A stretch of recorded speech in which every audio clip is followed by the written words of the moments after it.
मैं नदीम लारी और आप देख रहे हैं ब्लैक बॉक्स। 24 जुलाई 2024 को शीलपाटा के आलीशान ढाबे पर राष्ट्रवादी कांग्रेस पार्टी की अजीत पवार जी ने एक प्रेस कॉन्फ्रेंस की। अभी हाल ही में राष्ट्रवादी कांग्रेस पार्टी शरद पवार ग्रुप के तलवाड़ा विधानसभा के पदाधिकारियों ने और कॉर्पोरेटर्स ने पार्टी छोड़ करके अजीत पवार ग्रुप ज्वाइन किया था। उस पूरे ग्रुप का आज प्रेस कॉन्फ्रेंस में खुलासा करने का मकसद था कि उन्होंने ये पार्टी क्यों छोड़ी, पार्टी को छोड़ने के पीछे क्या वजह है, किस क्यों उन्हें पार्टी छोड़नी पड़ी, पार्टी में उनके साथ कौन सा सौतेला बर्ताव किया गया, ये सारी बातें प्रेस कॉन्फ्रेंस में सामने आई। प्रेस कॉन्फ्रेंस में राष्ट्रवादी कांग्रेस पार्टी के अजीत पवार गुट के नवनिर्वाचित तलवाड़ा विधानसभा अध्यक्ष Zafar Nomani, spokesperson doctor Mumtaz Shah, Neha Nayak, Raju Ansari, Rupali Gote, Mahfooz मामा, अशरीन राउत, रफीक शेख, अजीज बाटा और कई सारे कार्यकर्ता मौजूद थे।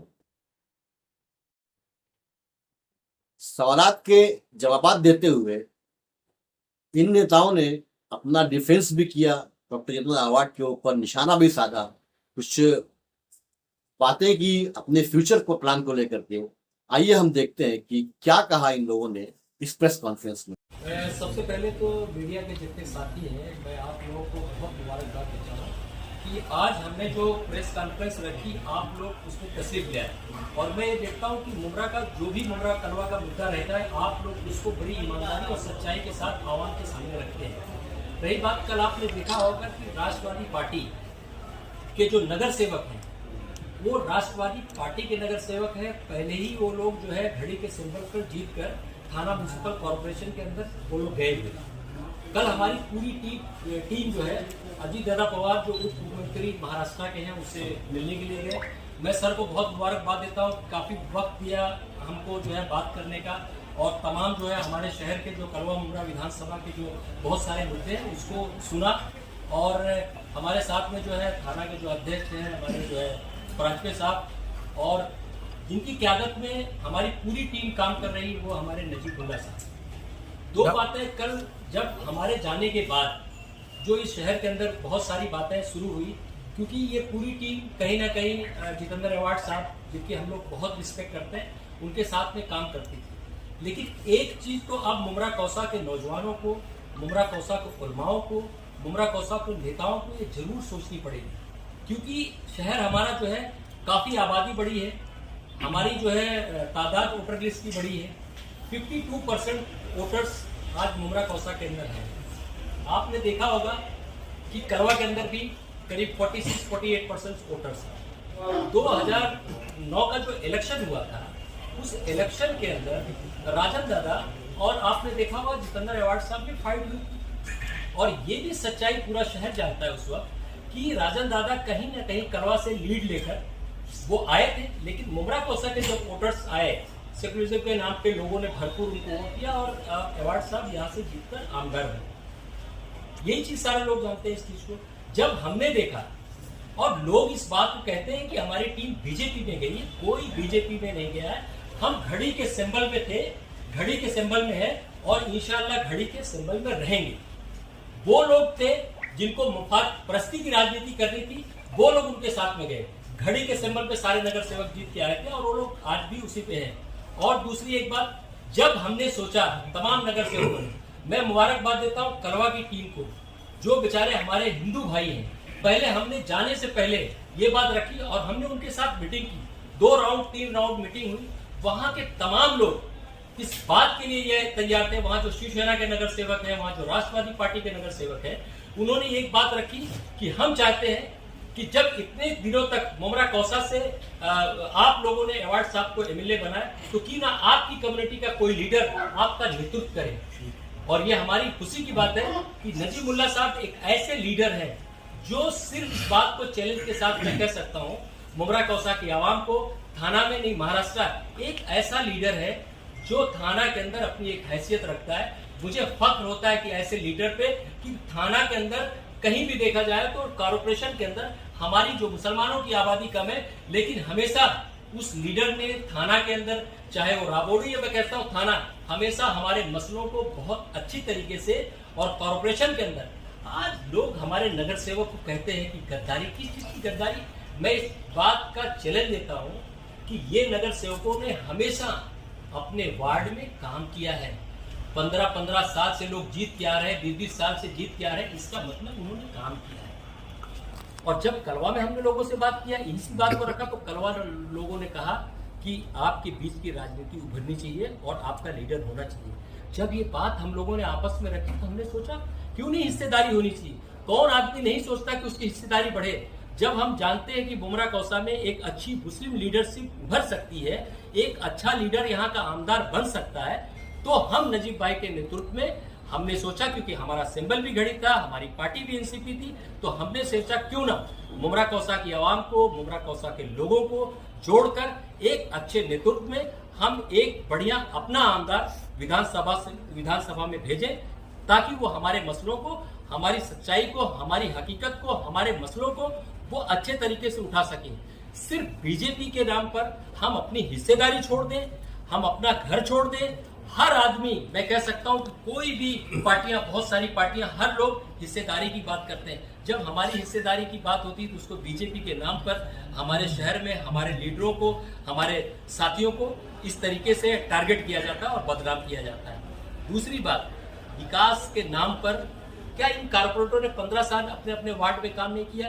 राजू भाई यहाँ बैठे हैं, लगातार इनका परिवार आज 20 साल 25 साल से शहर की खिदमत कर रहा है। नेहा नाइक साहिबा यहाँ बैठी हुई, इनकी वालदा, क्या राष्ट्रवादी पार्टी ने उनको नगर सेवक बनाया था? नगर सेवक कहीं ना कहीं इस शहर की आवाम ने हफीजा नाइक को बनाया था। अश्विन राउत लगातार 15-20 साल से जो है नगर सेवक है, उनको क्या राष्ट्रवादी पार्टी इन लोगों ने बनाया था? साहब ने बनाया था? कहीं ना कहीं मुमरा की आवाम ने और समाजवादी पार्टी से वो जीत कर आई थी। जब आप कोई काम करते हो, जब आप दूसरी पार्टियों से तोड़कर अपनी पार्टी में लाते हो, तो उसको जो है उसको सही ठहराया जाता है। अब जब कोई अपनी ही पार्टी में रह के अपने सिंबल पे जीतकर अपनी पार्टी में रहता है, उसको गद्दार कहा जाता है। कहाँ का ये मतलब जो है सिस्टम है? तो यही कहना चाहता हूँ कि मुमरा कौसा के तमाम लोगों से, खास कर जो मैं नौजवानों से, कि अब हिस्सेदारी का वक्त आ गया है। 52% आप हो। मैं कलवा मुमरा की आवाम को और हिंदू भाइयों को बहुत बहुत जो है उनका शुक्रिया अदा करता हूँ, उन्होंने पूरी ताकत दी। 2 दिन पहले कलवा में हमारी ऑफिस की ओपनिंग हुई थी। जिस मोहब्बत के साथ, जिस ताकत के साथ उन लोगों ने जो है नजीब भाई का और एनसीपी का साथ दिया है, तो अब मुमरा के लोगों ने जो आज जो नगर सेवक, जो लोग हमारे साथ जुड़े हैं, और उनको मैं बहुत मुबारकबाद देता हूँ, उनका शुक्रिया अदा करता हूँ कि किसी लालच में ना आकर उन्होंने अपनी कम्युनिटी को सोचा, अपनी हिस्सेदारी को सोचा। आज नजीब भाई के साथ पूरी ताकत से खड़े हैं। जफर नोमानी, ये साथी, संघर्ष का साथी, मैं खुद इस बात को कह सकता हूँ, मुमरा के एक आवाम को इसको बात को कह सकता हूँ कि आज कोई ये इल्जाम नहीं लगा सकता। मेरा जीवन जब से मुमरा कौसा में 94-96 से स्टार्ट हुआ है, सोशल एक्टिविटीज, चाहे कोई मसला हो, सामाजिक काम हो, उसमें बढ़ चढ़कर हिस्सा लिया है। उसके बाद रही बीजेपी की बात, रही इसकी बात, कोई ऐसी बात नहीं है। ये सारे लोग मिलकर मुमरा कौसा काम करेंगे। और 2-3 बातें मैं आपके सामने रख दूं, फिर सवाल करिएगा। विकास के नाम पे जो कॉर्पोरेशन का काम होता था, जो जिम्मेदारी होती थी, वो तमाम नगर सेवकों ने अपने अपने इलाके में किया। लेकिन विकास के नाम पे जरा लोग बहुत विकास की बात करते हैं, तो जरा टोरेंट की भी बात होनी चाहिए। जरा आज तक हेल्थ एजुकेशन मिनिस्टर से तो हॉस्पिटल की बात होनी चाहिए। जब हैंगिंग गार्डन लाने की बात आई तो उसकी भी बात होनी चाहिए। सब हैंगिंग मार्केट की भी बात होनी चाहिए। और सबसे बड़ी बात और आखिरी बात मैं यहाँ के तमाम लोगों से कहना चाहता हूँ कि इस चीज को तो आपने देखा होगा, इस पे कोई भी सियासत करने की जरूरत नहीं। मैं आज भी साहब से कहता हूँ, आज भी तमाम साथियों से कहता हूँ, कब्रिस्तान पे कोई भी पार्टी सियासत ना करे। एवार्ड साहब यहाँ के आमदार हैं, वो मीटिंग रखें, बुलाएं तमाम नगर सेवकों को, बुलाएं तमाम एनजीओ को। जो आज कब्रिस्तान की हालत है, उस पर मिल बैठ के हल करने की जरूरत है। जब आप कब्रिस्तान बनाने की क्रेडिट लेते हैं, तो कब्रिस्तान के जो मसले हैं उसकी भी क्रेडिट आपको लेनी चाहिए। तो मैं हाथ जोड़ के साहब से निवेदन करता हूं कि साहब कब्रिस्तान पे सियासत बंद करिए। मुमरा के नौजवानों को, मुमरा के बच्चों को आपस में, ये मुमरा कौसा के बच्चे, सब नौजवान बच्चे सब अपने भाई हैं। पॉलिटिक्स 3 महीने की होगी, 2 महीने की होगी, लेकिन जब पॉलिटिक्स से हम हट जाएंगे तो फिर जो है सच्चाई आपके सामने। टोरेंट के मुद्दे पर जब सवाल किया गया तो उसके जवाब में राष्ट्रवादी कांग्रेस पार्टी अजीत पवार गुट के spoke person doctor Mumtaz Shah ने क्या कहा? आज बहुत बड़ी बात देखिए, शमीम खान के बारे में मैं ये कह सकता हूँ कि एक ऐसा बेहतरीन लीडर है, उसके नेतृत्व में हमने काम किया है। वाकई में उसके अंदर काम करने की सलाहियत है।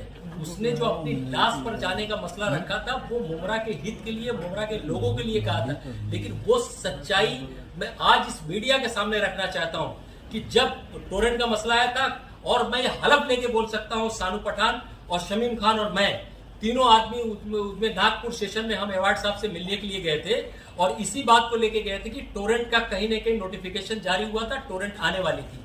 और उस वक्त जो है बीजेपी की और शिवसेना की सरकार थी और ऊर्जा मंत्री हमारे फडणवीस साहब थे।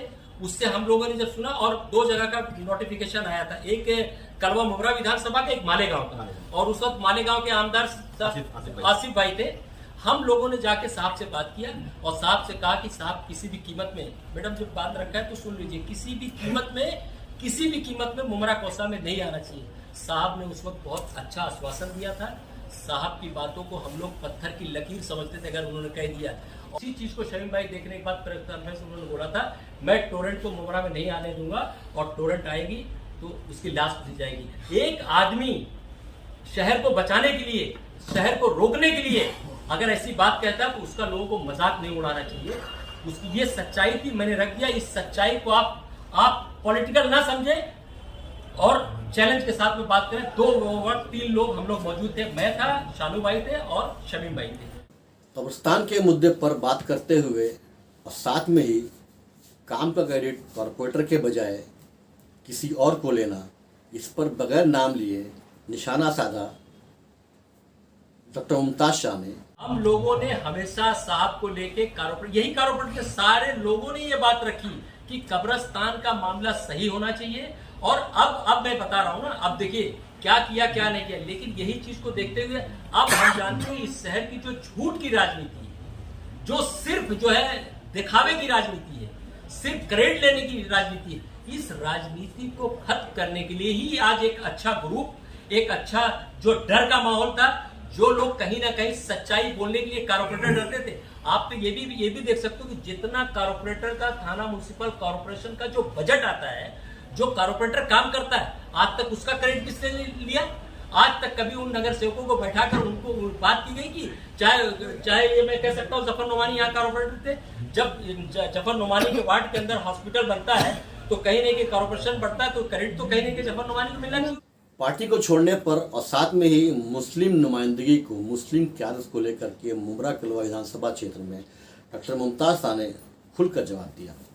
एक भी कारपोरेटर ने पार्टी नहीं चेंज की है। मैडम मेरा चैलेंज है, सारे लोग राष्ट्रवादी। अवार्ड साहब को तो छोड़ा ना। मैं अवार्ड साहब बता रहा हूँ ना, अवार्ड साहब तो हम ये कह रहे हैं ना कि हमको हिस्सेदारी चाहिए। आज हमारे वोटर्स पड़े हैं, आज हम कलवा की आवाम जो वहाँ के हिंदू भाई हैं वो हमारे साथ खड़े हैं, वहाँ के नगर सेवक खड़े हैं। तो क्या ये जो है हमारे नगर सेवक या मुमरा कौसा से कोई मुस्लिम लीडरशिप कोई नहीं उभरना चाहिए? क्या हमारा हक नहीं है कि हमारा भी लीडर जो है? और नजीबुल्ला में बता दीजिए, शहर के जितने भी लोग हैं, मैं कह सकता हूँ नजीबुल्ला में क्या करनी, एक ऐसा लीडर जो थाना कॉर्पोरेशन में 20 साल से लगातार लोगों की सेवा कर रहा है, लोगों का मसला उठा रहा है, और ये भी कह सकता हूँ उसको काफी एक्सपीरियंस है। साहब तो ठीक है, लोगों ने आमदार बना है, लेकिन एक बार अगर साहब नगर सेवक होते ना, एक नगर सेवक होते तो उनको समझ में आता कि ये जो कॉर्पोरेटर जो यहाँ बैठे हुए इनका दर्द क्या है। बाकी बातें देखिए, बहुत सारी बातें हो जाएंगी और मैं जो बातों पे यही खत्म करता हूँ। इंशाअल्लाह राष्ट्रवादी पार्टी ने मुझे प्रवक्ता बनाया है, मैं सारी चीजें बिंदास बेफिक्र होकर मुमरा कौसा की आवाम के सामने रखूंगा। MM वैली कब्रिस्तान के मामले में हो रही सियासत को लेकर के जब पत्रकार ने सवाल पूछा तो राजू अंसारी ने खुलकर उस पर जवाब दिया। ऐसा है कि आप एक बात को समझ लीजिए कि वो जो कब्रिस्तान जो है उसकी बहुत बड़ी कहानी है, बहुत ज़्यादा वक्त लग जाएगा, मैं आपको पूरा डिटेल में नहीं बता पाऊंगा। मैं आपको शॉर्ट में बताता हूँ कि इसकी पहली मरतबा जब इस कब्रिस्तान की आवाज़ उठाई गई थी वो हमारे हज़रत मुसन्ना मियाँ साहब ने उठाई थी, और उन्होंने कहा था कि हमारे मुमरा के लोगों को जब कब्रिस्तान किसी की अगर तदफीन करनी हो तो मुमरा से अमृतनगर दरगाह तक उनको आना पड़ता, तकरीबन पौने 3 किलोमीटर का वो रास्ता था। उनकी मांगनी थी कि मुमरा में कब्रिस्तान होना चाहिए, जिसके लिए हमने क्या किया कि जो मित्तल की 135 एकड़ की ज़मीन है उस पर हमने एक जगह की मांगनी की थी, और उस जगह की मांगनी का एग्जैक्ट लोकेशन जो है वो DZ और शमशाद नगर के बीच का हिस्सा है। उस हिस्से के अंदर हमने कब्रिस्तान की मांगनी की। मांगनी होने के बाद में जो बिल्डर है वो बिल्डर ने उसको हमको मना किया। मना करने के बाद में हमारे उस वक्त के minority affairs minister and Waqf and Auqaf board के जो चेयरमैन थे वो हमारे आरिफ नसीम खान साहब थे। उन्होंने उसी वक्त फौरन जा करके उसका नोटिफिकेशन जारी किया, UD के अंदर उसको वो किया, नोटिफाई किया और नोटिफाई करने के बाद उसको ऐलान कर दिया कि हम कब्रिस्तान यहाँ पर बनाने वाले हैं। उसके बाद में बिल्डर ने क्या किया कि बिल्डर ने प्रेशर टैक्टिक्स अपनाया। उसमें कुछ लोगों का अंडरग्राउंड हाथ था, उन्होंने उस जमीन का लोकेशन चेंज किया। चेंज करने के बाद में वो जो हमारी आरजी की जमीन थी, पीजी की जमीन थी, आरजी एंड पीजी की, वो जमीन के ऊपर हमारा ऐसा मानना था कि हम वहाँ पर स्लॉटर हाउस लाने वाले थे। वो 11 एकड़ का पूरा प्लॉट था। हम चाह रहे थे कब्रिस्तान वहाँ हो जाएगा, स्लॉटर हाउस यहाँ हो जाएगा, तो दोनों आसानी हो जाएगी। स्लॉटर हाउस से हमारे यहाँ पे जॉब अपॉर्चुनिटीज क्रिएट हो जाएगी और वहाँ पर हमारा कब्रिस्तान हो जाएगा। और वो नदी से बहुत दूर था। हमारा ये जो कब्रिस्तान है उल्लास नदी को बहुत लग करके, मगर हमारी बात नहीं मानी कि वहाँ कब्रिस्तान हो गया। होने के बाद में उसका पूरा खर्चा महानगर पालिका ने तकरीबन 17 करोड़ रुपये अब तक के खर्चा किया है। तो मैं ये बोलना चाहता हूँ कि जितेंद्र अवार्ड साहब हमारे इलाके के आमदार हैं।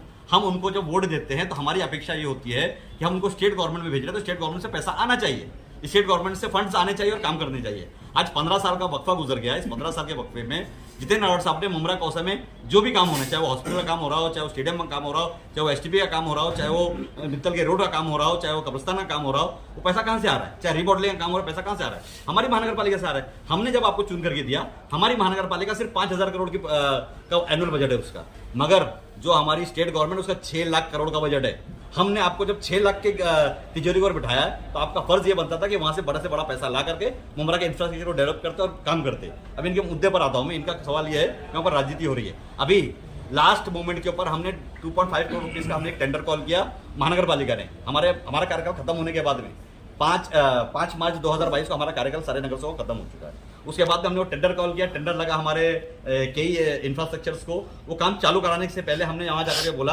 कि नहीं, इसको हमको अभी कैसा होता है ना कि हम बिट्स एंड पीसेस में काम करते हैं। हम क्या चाह रहे थे कि एक हिस्सा पूरा संपूर्ण तरीके से हो जाए, पूरा थोड़ा सा पैसा लाकर हम पूरे इलाके में काम करने की कोशिश करेंगे तो किसी का भला नहीं होने वाला है। हम ये चाह रहे थे कि एक छोटा सा हिस्सा हो जाए, इसके लिए हमने सबके सामने बात की थी कि हम कम से कम यहाँ पे 2 मीटर की भरनी करेंगे, तकरीबन 6 फुट की भरनी होनी चाहिए थी। मगर उसके अंदर फिर बीच में अड़ंगा डाल करके महानगर पालिका में प्रेशर टैक्टिक्स यूज करके, वो एक आमदार है, एक आमदार का प्रेशर टैक्टिक्स हमारे से बड़ा ही होगा। उन्होंने उसको उस तरीके से काम नहीं होने दिया और हमारे अंदर अड़ंगा डाला। मगर उसके बावजूद हम गए, अब्दुल सत्तार साहब का जो हमारे माइनॉरिटी अफेयर्स मिनिस्टर है अभी, उनके पास जाकर के हमने पैसा मांगा। उन्होंने 5 करोड़ रुपये हमको ऑन द स्पॉट रिलीज किया।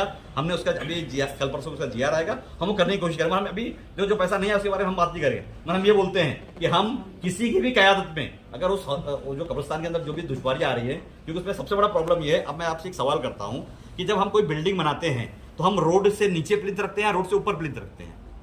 हम रोड से ऊपर रखते हैं प्लिंथ, ताकि रोड से जब वो ऊपर रहेगा तो उसमें पानी नहीं भरेगा। आज हमारा कब्रिस्तान जो है इस रोड से तकरीबन 1.5 मीटर नीचे भरनी करके बनाया गया। नीचे उसके अंदर जो हमारे को WCL का लेयर करना चाहिए था वो नहीं किया गया। मट्टी के भरने के अंदर कहा गया हम गुजरात से मट्टी लेकर के आएंगे और करेंगे, वो नहीं हुई। आपको भी मालूम है शेवना कंस्ट्रक्शन ने जो काम किया है उसका सब प्लिट किया हुआ कॉन्ट्रैक्टर कौन था? पूरा मुमरा जानता है कि वो एक हमारे इधर का नगर सेवक का इलेक्शन लड़ने वाला एक कॉन्ट्रैक्टर है, जो नगर सेवक का इलेक्शन भी लड़ता है और सबलेट करके कॉन्ट्रैक्टर भी बन जाता है। और उसी आदमी ने ये आपने व्हाट्सएप के माध्यम से, सोशल मीडिया के माध्यम से सुना होगा कि बबलू सैयद साहब ने उसके खिलाफ साफ तौर पे कहा कि हमने 1 रुपये में मट्टी बेची, उसको आपने 100 रुपये के अंदर उसका बिल बनवाया है। तो इस तरीके से 17 करोड़ रुपए के अंदर उसकी बाउंड्री वर्क और भरने का काम किया गया, जिसके ऊपर हम मुतमईन नहीं और हम उस टाइम पे आवाज उठाए। इसकी सबसे पहली आवाज जो हमारे अजीज बाटा साहब ने उठाई, हनीफ कामदार साहब ने उठाई कि नहीं ये कब्रिस्तान। हनीफ कामदार ने जो आवाज उठाई थी वो जमीन के हेर को लेकर के उठाई थी। इन्होंने जो आवाज उठाई थी वो क्वालिटी को लेकर के उठाई थी। पर उस वक्त में ऐसा हुआ कि हम सब ने मिलकर के उसको टैकल किया। हमारे पास समझ में नहीं इसकी हमारी गलती है और हम फिर दोबारा भी कहते हैं आपसे कि हमारे से बहुत सारी गलतियां हुई हैं। हम इंसान, हम कोई फरिश्ते नहीं है कि हमसे गलतियां नहीं होंगी, हमसे गलतियां हुई हैं। हम उसी गलती को सुधारने के लिए आज यहाँ पर बैठे हैं और हमारा ये फैसला है कि इंशाल्लाह इस बार मुमरा कौसा के अंदर अगर हमारी नुमाइंदगी बढ़ती है, हमारी हिस्सेदारी बढ़ती है, हमारी कौम की हिस्सेदारी बढ़ती है, हम मुमरा कौसा में जो भी इंफ्रास्ट्रक्चर डेवलपमेंट करना है उसको अच्छे तरीके से करने की कोशिश करेंगे। पिछले दिनों डॉक्टर जितेंद्र अवार्ड का एक वीडियो जारी हुआ था जिस पर उन्होंने टिप्पणी की थी कि जो कॉर्पोरेट छोड़कर चले गए हैं उनसे उनको फर्क नहीं पड़ता है क्योंकि शेर अकेला ही रहता है। उनके इस बयान पर डॉक्टर मुमताज शाह ने और राजू अंसारी ने चुटकी ली। क्या कहा, आइए देखते हैं। देखिए, शेर की जहाँ तक बात है, साहब का बहुत रिस्पेक्ट है, मैं इसका जवाब नहीं देना चाहता है। शेर हमेशा जंगल में रहता है, वो आवाम के बीच में नहीं आता। शेर का काम है जंगल में, तो जंगल में रहे तो बेहतर है। ये जो बात करते हैं यहाँ पे हमारी कई 300-400 मस्जिदें हैं, अजान और नमाज होती है, यहाँ नमाजी लोग रहते हैं, यहाँ मंदिर है, मस्जिद है, यहाँ इंसान रहते हैं। शेर का काम नहीं है। शेर अगर बहुत शौक है शेर को तो शेर चला जाए जंगल में और जंगल में ही जाकर रहे तो बेहतर है। तो ये बातें करना कि शेर है, शेर अकेले आता है, शिकार करता है, ये सब बहुत बातें गलत है। इसको बोलना भी नहीं चाहिए। ये बहुत थोड़ा सा ये कह सकता हूँ कि ऐसी बातों का कोई वो इसके ऊपर एक जवाब मैं भी दे देता हूँ। बहुत मैं कल से देख रहा हूँ कि शेर का फोटो बहुत सारा चल रहा है हमारे सोशल मीडिया के ऊपर। 2012 का इलेक्शन हो रहा था हमारे सामने जो है वो सुभाष भोईर साहब शिवसेना के कैंडिडेट बनकर के हमारे सामने लड़ने आए थे इलेक्शन रशीद कंपाउंड से। एक रोज की बात है, इलेक्शन से 7-8 रोज पहले की बात है, उन्होंने वहाँ पे स्टेज लगाया, स्टेज के पीछे उन्होंने एक बहुत बड़ा बैनर लगाया था। उस बैनर के ऊपर उन्होंने किसी का फोटो नहीं लगाया था, सिर्फ एक शेर का फोटो लगाया था, शेर के मुंह का फोटो, और पूरा व्हाइट बैनर था। और उन्होंने वहाँ पे भाषण किया, और भाषण में उन्होंने बहुत सारी बातें कही। दूसरे दिन हमने वहाँ पर भाषण किया, दूसरे दिन मैंने वहीं पर स्टेज लगाया। मैंने एक बात कही थी कि सुभाष भोईर साहब इस बात का एहसान माने, जो शेर है वो अल्लाह ताला ने हलाल नहीं किया। अगर हलाल किया होता, जिससे आप हमको डरा रहे हो ना, वो हमारे फ्रिज में पड़ा होता। अब चूंकि अजीत पवार गुट की राष्ट्रवादी कांग्रेस पार्टी ने भारतीय जनता पार्टी के साथ मिलकर के महाराष्ट्र में सरकार बनाई है, ऐसे में वो कॉरपोरेटर्स और कार्यकर्ता जो कि अजीत पवार गुट को ज्वाइन किए हैं, उन पर ये इल्ज़ाम लग रहा है कि उन्होंने भाजपा का साथ दिया है। इस पर जफर नोमानी ने इस पूरे इल्ज़ाम की तरदीद करते हुए खुल करके इस पर अपनी सफाई पेश की। मैं आपको एक बात ये बता दूं, बार बार हम एक बात कह रहे हैं कि हम बीजेपी, हम किसी बीजेपी को नहीं जानते, क्योंकि बीजेपी का जो सिंबल है उसकी निशानी कमल है और हमारी निशानी जो है वो घड़ी है। हम बार बार कहते हैं कि हम समाजवादी से आए हैं तो घड़ी की निशानी पर आए हैं, और वो चाहे बीजेपी हो, चाहे कोई भी हो, चाहे हमारी ही पार्टी का कोई मेंबर क्यों ना हो, अगर वो हमारी कौम के खिलाफ, दलित समाज के खिलाफ, हमारे मजहब के खिलाफ, हमारे खाने पीने पर, हमारे धार्मिक स्थलों पर अगर कोई भी नजर उठाने की कोशिश करेगा, तो जफर नोमानी अपनी पूरी टीम के साथ विद नजीबुल्ला और विद आनंद प्रांत पे अश्विन भाभी और रूपाली मैडम, जसवीर भाई, राजू भाई, तमाम लोग, अजीज भाई, तमाम लोग टीम के साथ जिस बेबाकी के साथ और आंख में आंख डाल करके जफर नोमानी बात करता था, उससे कड़क बात करेगा, उसमें कोई समझौता नहीं होगा। गोलापुर मस्जिद के वाक़े पर कानूनी कार्रवाई को लेकर के जफर नोमानी ने क्या जवाब दिया जब पत्रकार ने उनसे पूछा कि इस पर कौन सा कलम लगाया गया है और कौन सा कलम किस तरह का लगाया गया है। सबसे पहले वहां पर पहुंचने वाले, वहां के हादसा के बाद सबसे पहले पहुंचने वाले अजीत दादा पवार थे। वहां पर उन्होंने जो जिनके ऊपर जुल्म हुआ है उनसे जाकर के उन्होंने व्यक्तिगत मुलाकात की। मस्जिद का जो दरगाह पर मामला हुए, हमले हुए, उस पर जाकर के उसका विजिट किया। जो लोग फसादियों के जरिए, जो लोग समाज के दो लोगों को बांटने का काम करते हैं, नफरत फैलाने का काम कर रहे थे, किसी एक मजहब के लोगों को टारगेट कर रहे थे, उनसे मुलाकात की, उनको मुआवजा दिया, उनको आश्वासन दिलाया। और कल मैं जब नजीब भाई के साथ, आनंद पांडे के साथ, राजू भाई, नफीस भाई, ये हमारे अश्विन मैडम, रूपाली मैडम और अजीज भाई, महफूज शेख मामा, डॉक्टर साहब के साथ में मैंने जो लेटर दिया, उसमें विशालगढ़ और हाजी मलंग दरगाह का मैंने खासकर तस्करा किया कि अगर दादा हमारे लोगों के ऊपर जो वहां पर केस बना है, और अगर और भी महाराष्ट्र में अगर कभी भी हमारे लोगों को खासकर टारगेट किया जाएगा, मुस्लिम कम्युनिटी के लोगों को, तो दादा उस पर आपको आवाज उठानी पड़ेगी, नहीं तो हमको हमारा फैसला लेना पड़ेगा। ये हम आप साथ देंगे। बात करें आइडियोलॉजी की, तो जब इस पर सवाल किया एक पत्रकार ने, तो अश्विन रावत ने उस पर अपना डिफेंस करते हुए क्या कहा, देखिए। आप लोगों का देखने का नजरिया बदल गया है, क्योंकि आवाज साहब ने सिंबल दूसरा लिए, तो उसमें हमारी क्या गलती है? हम जिस पार्टी से जुड़े आज भी उसी पार्टी से, इलेक्शन हमने राष्ट्रवादी से ही लड़ा था, घड़ी का ही चिन्ह था, और जब हम समाजवादी से राष्ट्रवादी में आए तो गद्दार नहीं थे। आज अगर हम हमारे हक के लिए आवाज उठा रहे हैं, हमारे जनता के लिए अगर हम बात कर रहे हैं, हम अगर बजट लाने की कोशिश कर रहे हैं, या कोई अगर हमारे से गलतियां हो रही है तो उसको सुधारने की कोशिश कर रहे, तो हम गलत है।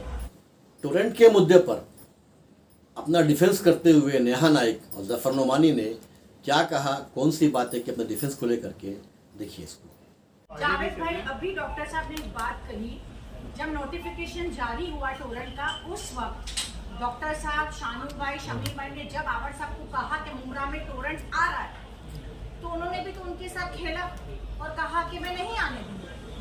तो बड़े नेता ने पार्टी के नेता के साथ खेला और उनको टोरेंट मुसलमान हो गई, टोरेंट मुसलमान हो गई। और उन्हीं के इस बात पर शमीम भाई ने कहा मेरी लाश के ऊपर से जाने का, तो शमीम भाई ने तो भरोसे पे कहा, किसके? अपने नेता आवर साहब के।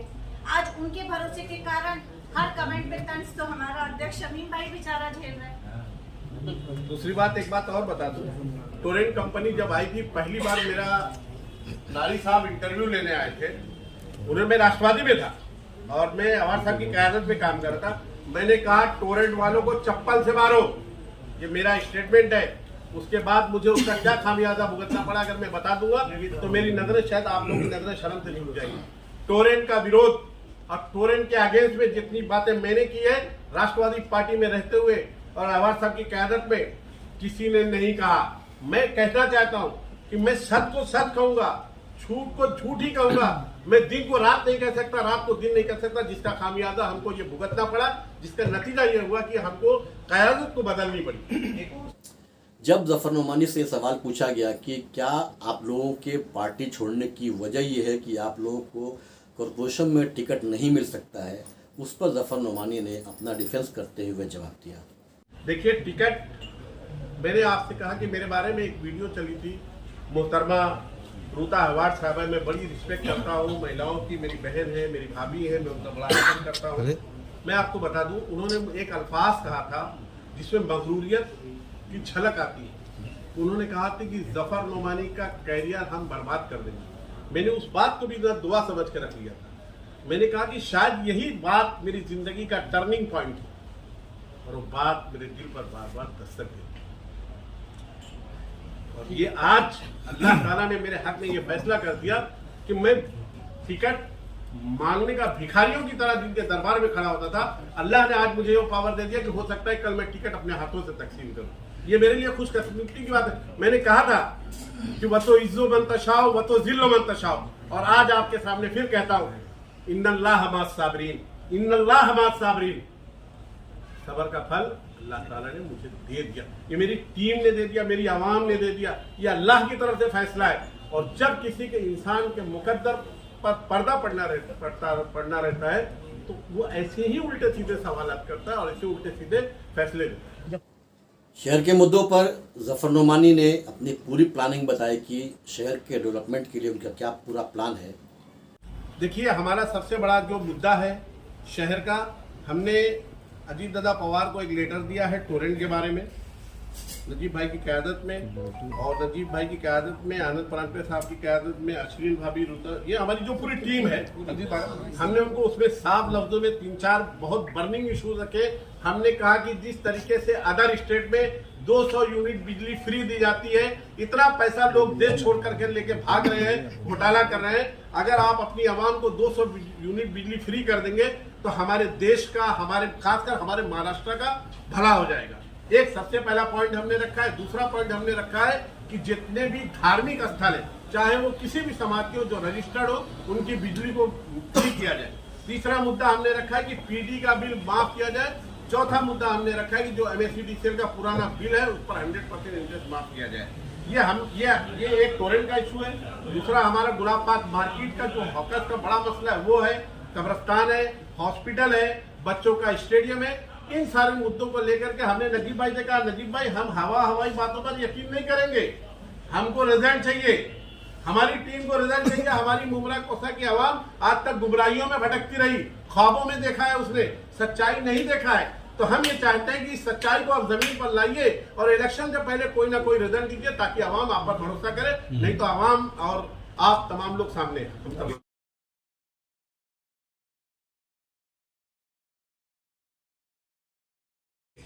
एक लेटर हमने दिया है, हमारा लेटर आप लोगों को व्हाट्सएप कर देंगे कि जो विशालगढ़ की जो घटना हुई थी उसमें मुमरा कोसा में एक ह्यूमन चेन बनी।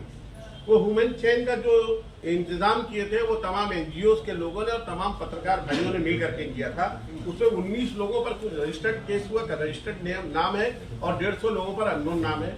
तो हम ये चाह रहे थे कि हमने एक मोहब्बत, भाईचारगी और एक इंसानियत का पैगाम देने के लिए हमने वो ह्यूमन चेन बनाई थी। और ह्यूमन चेन में तमाम मज़ाहिब के लोग थे, हिंदू मुस्लिम तमाम लोग थे। तो उन पर केस हुआ है। कल हमने अजीत दादा से भी बात की थी। अजीत दादा ने आज हमको 5 बजे का कमिश्नर के पास का टाइम दिया था। हम नजीब भाई के साथ, पूरी टीम के साथ हम लोग वहाँ गए थे और हमने कहा कि सर, ये जो FIR हुई है हमारी कौम के लोगों पर और हमारे गैर मजहब के लोग भी हमारे साथ थे, बहुत पीसफुल ये प्रोटेस्ट रहा है। आप वो FIR को अपने पावर के जरिए, अगर कोई टेक्निकल जो भी उसका टेक्निकल वो बेस बनता है, उस बेस को लेकर के आप उस FIR को खारिज करिए। उन्होंने कहा है कि मैं 2 से 3 दिन में इंशाल्लाह आपको बहुत ही पॉजिटिव रिजल्ट दूंगा। पानी पर हो रही सियासत को लेकर के नेहा नायक ने जमकर निशाना साधा जितेंद्र अवार्ड पे। आज 2024 चल रहा है और मैं देख रही हूँ कि इंस्टाग्राम पर हर जगह यहाँ के आमदार कह रहे हैं कि पानी की टंकी आ रही है, घासवाला में आ रही है, मित्तल में स्टेडियम के पास आ रही है, यहाँ आ रही है, वहाँ आ रही है, हवाई जहाज से आ रही थी। 5 साल हो गए, अभी तक पानी की टंकी आ रही है। कुछ रोज पहले नजीब भाई के साथ यहाँ बैठे तमाम नगर सेवकों की मीटिंग हुई कमिश्नर साहब के साथ और कमिश्नर की कैबिन में तमाम शहर इंजीनियर्स मौजूद थे और इस मुद्दे पर यहाँ बैठे तमाम लोगों ने अपनी बात रखी और कमिश्नर साहब के ऊपर प्रेशर डाला कि अभी तक के पानी की टांकी का काम हमारे शहर में शुरू क्यों नहीं हुआ। जैसे ये खबर पहुंची वैसे अगले दिन मैं देखती हूँ तो हमारी मेहनत को कोई और हाईजैक कर रहा है, काम करे और उसको दिखाए कि ये आपने किया। जिस पर मेहनत नगर सेवक कर रहा है, जिस पर आवाज नगर सेवक कमिश्नर के पास नजीब भाई के साथ जाके उठा रहा है, उस पर क्रेडिट लेना मुनासिब नहीं। आप बड़े नेता हो, बड़े लेवल पे राजनीति करो, कम से कम हमारे प्रभाग में जो मेहनत हम करते हैं और अपने लोगों को ये आप पहुंचाते हैं कि ये हमने किया, उस पर मत आप। वार्ड में दौरा नजीब भाई ने वेरी नेक्स्ट डे इंजीनियर्स का फोन आया, अशीम मैडम ने अपने यहाँ पर विजिट करवाया, इनके शौहर इब्राहिम भाई गए थे, मैडम ने अपने यहाँ किया, मैंने और जफर भाई ने अपने यहाँ करवाया और फिर पता चलता है कि सॉइल टेस्टिंग का काम शुरू हो रहा है। अरे कब शुरू किया आपने? इस इशू पे मीटिंग हमारी नजीब भाई के थ्रू कमिश्नर साहब से हुई। इस इशू पे हमने बात की, पानी की टांकी का प्रपोजल 2019 में जो रीमॉडलिंग का वर्क ऑर्डर आया था, इतने वक्त से ये सो रहे थे, आज ये कह रहे हैं कि मुंब्रा में पानी की टांकी आ रही है, पानी की टांकी आ रही है। ये मत करें। मुंब्रा रेती बंदर चौपाटी के कामों की डिटेल और उसका क्रेडिट किसको जाएगा, उस पर राजू अंसारी ने मीडिया से बात की। आपको मालूम होगा कि हमारे रेती बंदर के ऊपर, पारसिक रेती बंदर के ऊपर एक चौपाटी का काम शुरू है। ये काम जो है, इसको सबसे पहले हमारे माननीय उस वक्त के पालक मंत्री एकनाथ जी शिंदे साहब ने 3 जगह पर, गायमुख पे, कोलसेत पे और रेती बंदर पे, 3 जगह पे एक साथ में काम चालू करवाया। मुंब्रा रेती बंदर के ऊपर वहाँ पे जो कुछ प्लॉट ओनर्स जो थे, जो रेती का जो व्यवसाय करने वाले जो लोग थे, वो चले गए सुप्रीम कोर्ट के अंदर। वो मसला वहाँ रुक गया। फिर वो जो 55 जो धारक जो लोग थे, 55 वहाँ पे मेंबर्स थे उनके साथ बैठ के नेगोशिएशन किया गया। उन्होंने, उनकी एक मांग थी कि भाई हमारे को ये ना कि पर्याय जगह दी जाए। हमने उनको पर्याय जगह दी, फिर उसका हमने काम चालू करवाया। काम चालू करते वक्त में महानगर पालिका ने कहा कि हमारा इतना बड़ा पैसा नहीं है, हम पैसा नहीं दे सकते। सेंट्रल गवर्नमेंट की तरफ से हमारे उस वक्त के सीएम, अभी के जो सीएम है, उन्होंने फौरन 65 करोड़ रुपए की सैंक्शनिंग करवाई। सेंट्रल गवर्नमेंट ने उसके अंदर 25% की हिस्सेदारी ली, 25% की हिस्सेदारी हमारी स्टेट गवर्नमेंट ने ली और 50% की हिस्सेदारी हमारी महानगर पालिका ने ली। तब कहीं जाकर वो 65 करोड़ का काम चालू हुआ। काम चालू होने में 27 एकड़ का वो प्रोजेक्ट है।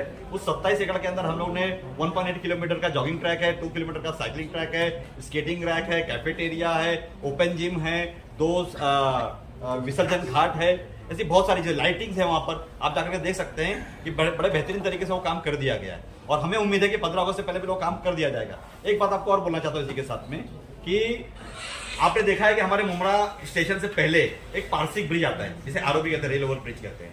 वो रेल ओवर ब्रिज आज से 100 साल पहले का बना हुआ ब्रिज है और हमेशा वहां पे बॉटलनेक होती है, कंजेशन हो जाता है। ये शपथ विधि के फौरन बाद हमारे जो रेलवे मिनिस्टर अभिनव वैष्णव साहब, वहां पर हम लोग दिल्ली में मीटिंग किए। आपने वीडियोस देखा होगा, श्रीकांत शिंदे साहब और अभिनव वैष्णव एक साथ टेबल पे बैठ करके बात कर रहे हैं। तो हमने ये बात रखी वहां पे कि सर उस ब्रिज के दोनों तरफ 10-10 मीटर बढ़ा दिया जाए ताकि वो रोड जो है वहां कंजेशन खत्म हो जाएगा, रोड का आवाजाही एकदम आसानी से हो जाएगी।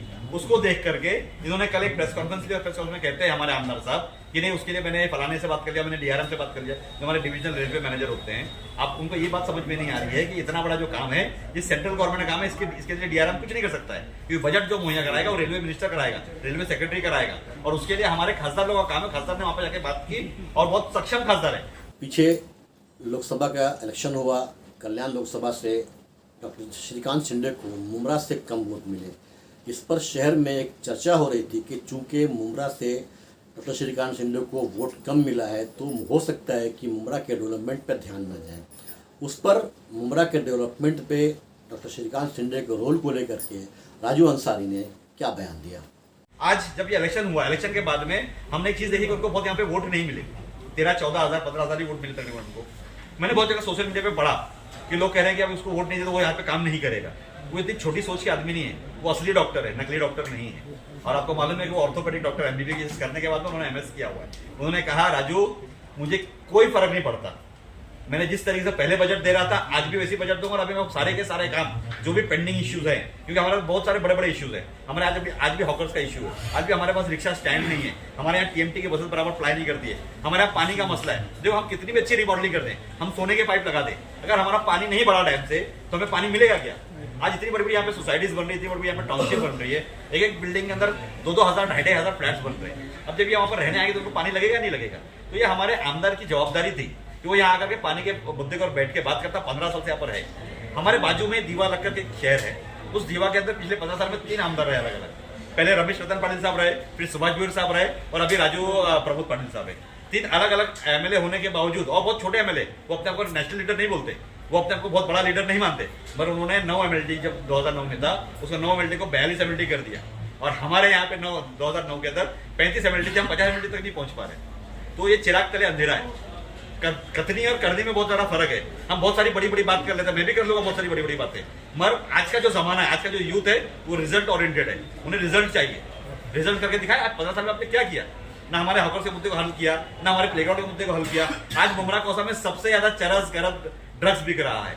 कल ही आपने देखा कि बहुत बड़ी कॉलेज का बहुत बड़ा खेप मिला।